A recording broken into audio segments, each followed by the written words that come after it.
Irvingman, Irvingman, watches shows sitting on his can. Tells a story, tells a joke, monetizes cause he's broke. Look out, here comes the Irvingman. One of the features of this show that is well established by now is the use of padding, and lots of it. Today we begin like this.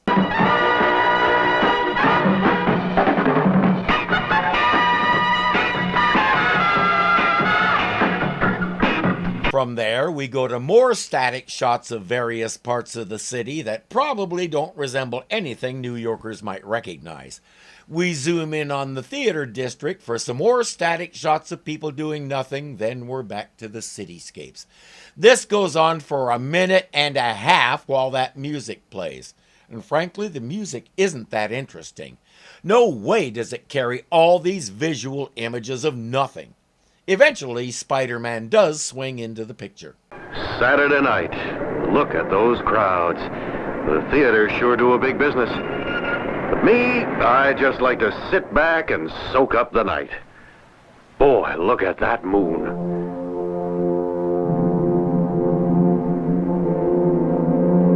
There's something special about a clear, full moon, and Spiderman is enjoying looking at it.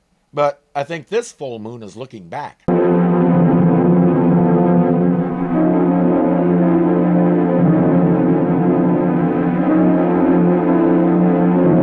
Too late, he realizes that this is putting him to sleep. If he falls from here, it could be a problem even for him.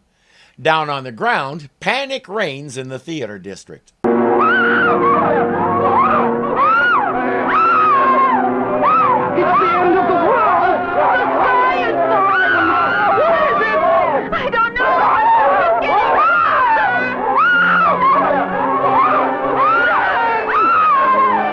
If it's the end of the world, where do you figure to run to? Within minutes, the street is deserted.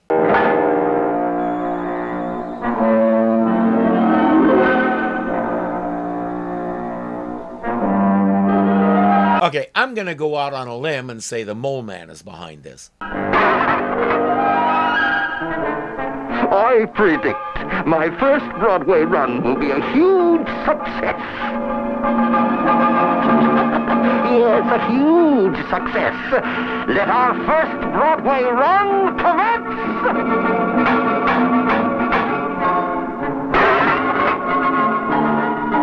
His henchmen are all from the same Bokanovsky group. And if you get that one, please let me know. Before long, they've cleaned out all the box offices and made off with an amazing haul. Broadway won't soon forget the successful first run of the Scarf! He calls himself the Scarf because he wears a scarf around his face. Aside from the fact that that's about as imaginative as calling your dog Fido, the Green Hornet did it first. The Scarf. Identity unknown. Copycat. Once that optical illusion stops, we can check in on Spiderman.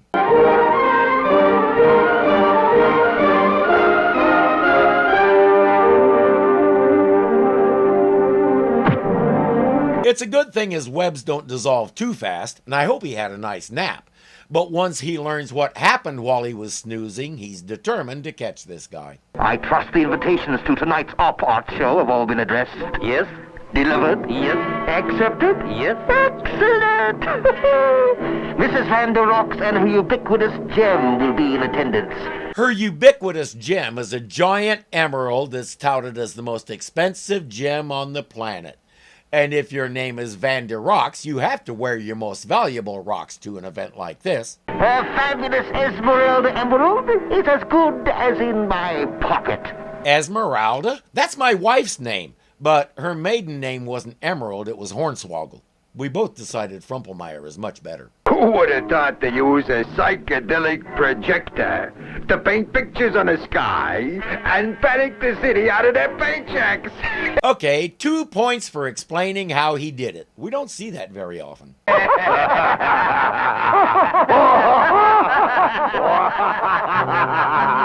Dude, if you're thinking of changing your name to the Joker, that one's already taken too. Keep trying.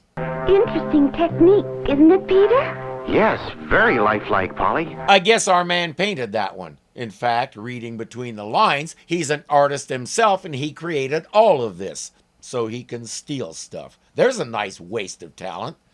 Mrs. Van der Rocks is here, and she is indeed wearing her Van der Rocks. And wearing the Esmeralda emerald.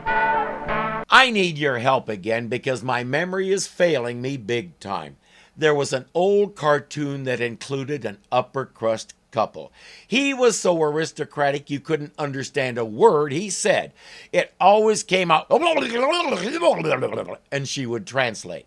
What was that cartoon? Because every time I see these two, I expect them to start talking like that.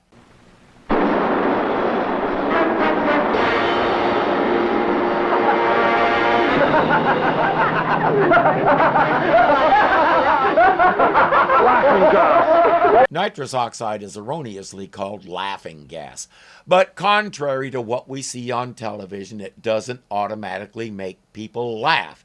It makes you tipsy and releases your inhibition, so lots of things seem funny. But you won't just automatically start laughing when you take a whiff. You want proof? Dentists use it. If you were giggling and laughing your head off in the chair, how much work do you think they'd be able to get done on you? It's a pain reliever, like an opiate. It gets you high. That's the long and short of it. But maybe our boy created his own laughing gas that works like this. If he did, once again, the Joker did it first. This guy always seems to be a step behind. Our boys come in wearing gas masks and relieve every one of their valuables. Peter isn't affected by the gas, and once he gets changed, we've established before that he has some filters in his mask that protect him from most gases. You've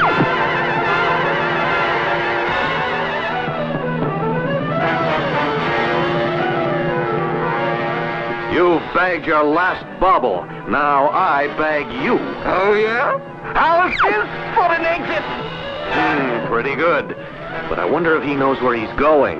Spiderman seems to know something that the scarf doesn't. He'll follow him through that picture just as soon as he figures out how to operate it. Or not. The scarf obviously set this up to be another illusion, but where does it come out? Hey! What the...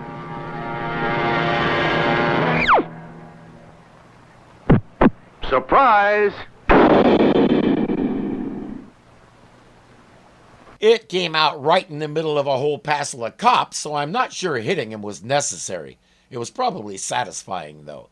Today, the police would arrest him for assault. In 1970, not so much. Well, you were right to alert us. The Esmeralda emerald and all that other glitter made us suspicious enough. But when we saw that chute rigged up to their truck, we decided to play along. Getting sloppy in your old age, Scarf? When the illusion is that obvious, it's not an illusion. This is the kind of story we get when we cut the run time in half. It's lazy. It's derivative. The only real peril to Spider-Man is falling asleep on a web. We don't see who the Scarf really is because, frankly, we don't care.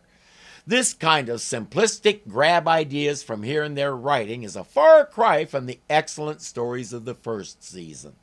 The second season was lame and featured 1,001 one-shot green villains. This season has taken things down so many notches below lame, I don't have a name for it. At least, not the kind I can repeat here. Any ideas? She's so helpful.